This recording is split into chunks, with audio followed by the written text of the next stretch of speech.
Class 8 math प्रश्नावली 4.1 प्रश्न number 2। 360 व्यक्तियों को एक समूह से 3 ऋतुओं गर्मी, सर्दी और वर्षा में से अपनी मनपसंद ऋतु के लिए मतदान करने को कहा गया।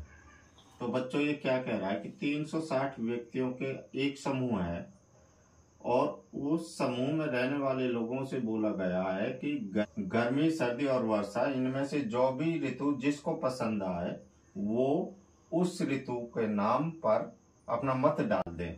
इनसे प्राप्त आंकड़ों को संलग्न चित्र में दर्शाया गया है। अब जिसने जिस ऋतु को पसंद किया उन मतों की संख्या को यहाँ इस आकृति में दर्शाया गया है। ठीक है, पहला सवाल क्या कहता है, किस ऋतु को सबसे ज्यादा मत मिले ये बताना है। तो बच्चों यहाँ हल लिखेंगे और इस चार्ट पर नजर डालिए।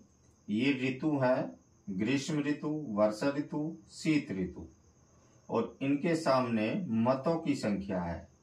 ग्रीष्म ऋतु को पसंद करने वाले 90 व्यक्ति, वर्षा ऋतु को पसंद करने वाले 120 व्यक्ति, शीत ऋतु को पसंद करने वाले 150 व्यक्ति। और सवाल क्या पूछ रहा है, किस ऋतु को सबसे ज्यादा मत मिले। तो सबसे ज्यादा कौन है, 150, यानी कि कौन, शीत ऋतु। तो यहाँ आंसर हो जाएगा शीत ऋतु। ठीक है, ये इसका आंसर है। अगर मतों की भी संख्या लिखना चाहते हो तो लिख दो 150 आंसर। क्लियर। अब बच्चों दूसरा सवाल, प्रत्येक त्रिज्याखंड का केंद्रीय कोण ज्ञात कीजिए।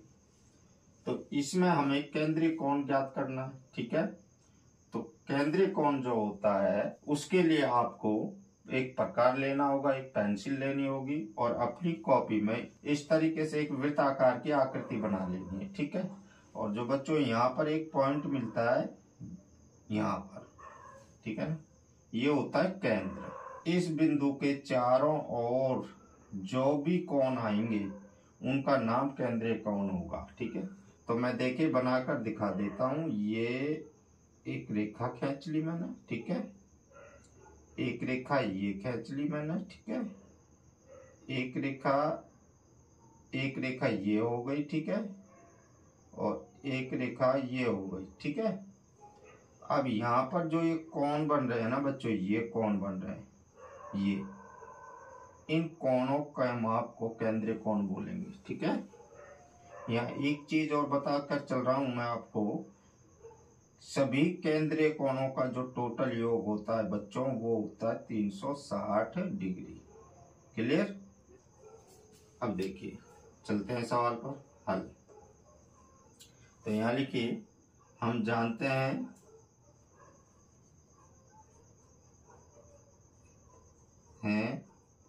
कि वृत्त के सभी केंद्रीय कोणों का माप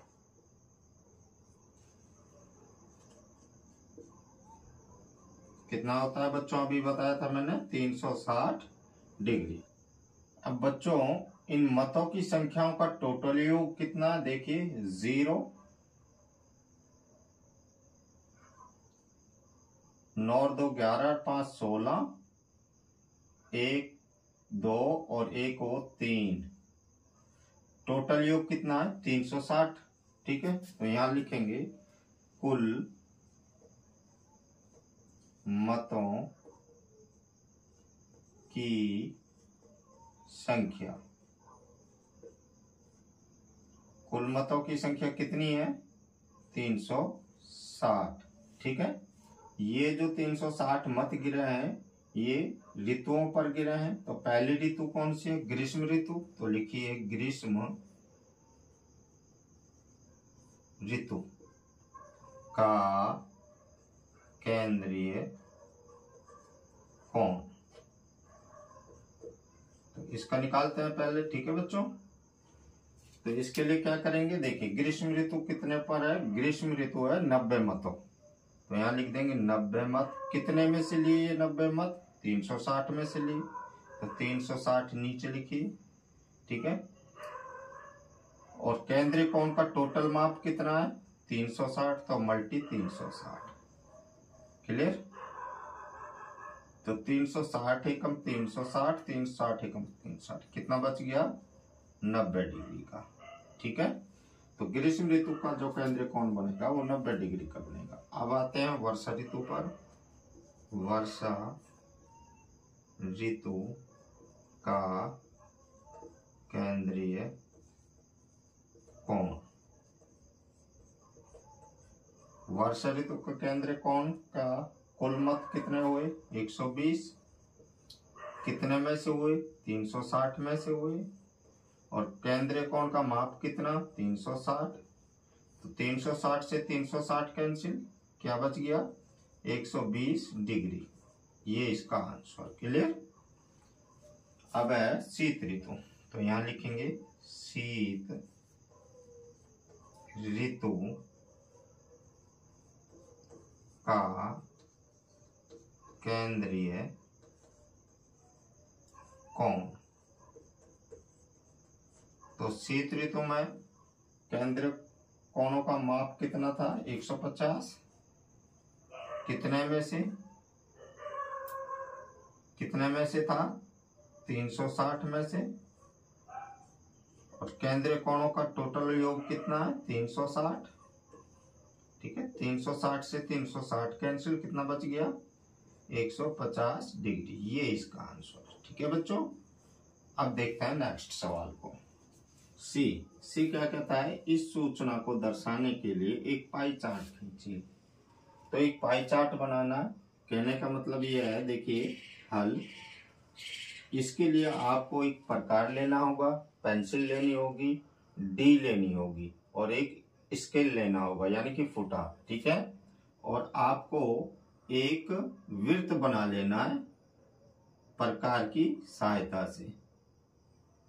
तो ये मैंने वृत्त बना दिया है, और जहां प्रकार की नोक होगी बीच उसमें वृत्त में, वहां पर इस तरीके से पेंसिल से टिक लगा देना है, ठीक है। जो ये पेंसिल से टिक लगेगा जहां पर, ये होगा इसका केंद्र बिंदु, ठीक है। अब आपको फुटे से एक रेखा खींचनी, इस तरीके से एक रेखा इस तरीके से फुटे से खींचनी, ठीक है, समझ में आ गया।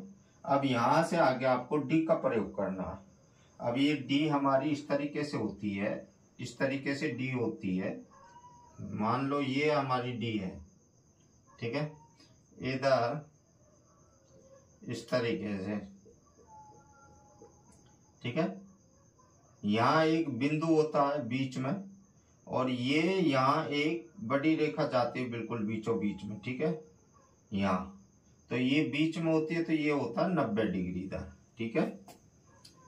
अब यहाँ दो तरीके से नंबर चलते हैं, एक इधर की साइड से शुरू होते हैं और एक इधर की साइड से शुरू होते हैं, ठीक है। तो आपको क्या करना है कि ग्रीष्म ऋतु को 90 डिग्री से लेना है, यानी कि इस बिंदु को इस बिंदु से मिलाना है, ठीक है। इस रेखा को इस रेखा से मिलाना है, ठीक है। और जहां पर भी ये 90 डिग्री दिखाई दे आपको यहाँ पर, तो वहां पर आपको इस तरीके से बिंदु लगाना है, ठीक है। इस कदर आपको फुटे की सहायता से लाइन खींचनी है, ठीक है। ये 90 डिग्री का कोण बन जाएगा, और किसका, ग्रीष्म ऋतु का, ग्रीष्म ऋतु, ठीक है। अब इधर से हमने लगाया था इसको, तो 120 कहाँ, इधर ये 10 हो गया मान लो, इधर आने पर ये 120 हो गया, ठीक है। तो इसी तरीके से आपको बिंदु से बिंदु मिलाना और रेखा से रेखा को मिलाना है, ठीक है। और जहां पर ये 120 आपको डी के अंदर दिखाई दे, वहां एक इस तरीके से पेंसिल की नोक से बिंदु बनाना है, ठीक है। मान लो ये हमें यहाँ दिखाई दिया, ठीक है, ये, तो ये क्या बन गया, कौन सी ऋतु हो गई 120 डिग्री, ये हो गई वर्षा ऋतु, ठीक है। ये कौन बन गया 120 डिग्री का, ठीक है। अब शीत ऋतु, अब जो ये बच्चा है ये पूरा शीत ऋतु का बच्चा है, ठीक है। तो यहां लिख देंगे शीत ऋतु। और कितने, तो बच्चों ये हमारा आंसर हो गया। वीडियो अच्छी लगी हो तो लाइक करना, कमेंट करना, शेयर करना। मिलता हूँ नेक्स्ट वीडियो में नेक्स्ट सवाल लेकर।